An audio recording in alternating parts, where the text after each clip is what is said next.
So అందుకోసమనే చెప్తున్నాము ఛానల్లో.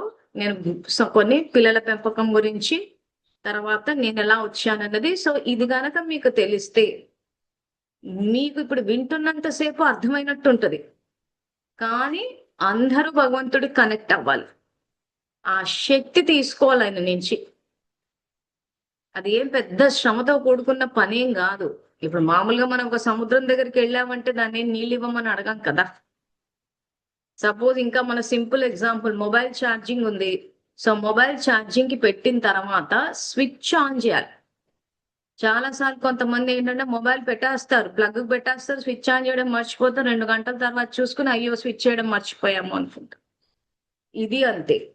సో భగవంతుడికి కనెక్ట్ అవ్వాలంటే ఆత్మాన్న స్థితిలో, నేను ఆత్మని, శాంతి స్వరూపాన్ని, శివ పరమాత్మ నా తండ్రి అని ఇప్పుడు అభ్యాసం స్టార్టింగ్ లో కాబట్టి కొంత సంకల్పం చేసి మనసు ద్వారా కనెక్ట్ అవ్వాల్సి వస్తుంది.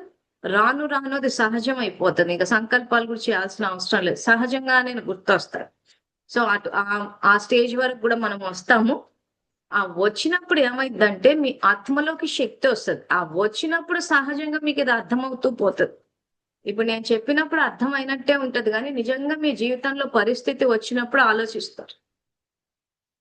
సో అసలు గురువు ఎవరు? జగద్గురువు అని అంటే ఆ భగవంతుడే. సో ఆయన సాంగత్యంలోనే మీరు చదువుకోవాలి, ముందుకెళ్ళాలి. సో మా వైపు నుంచి మేము మార్గదర్శనమే చూపిస్తాం. మేము గురువులం కాదు, గురువు ఆయన ఒక్కడే. ఈ విషయం మీ అందరికీ ఫిక్స్ అయిపోవాలి.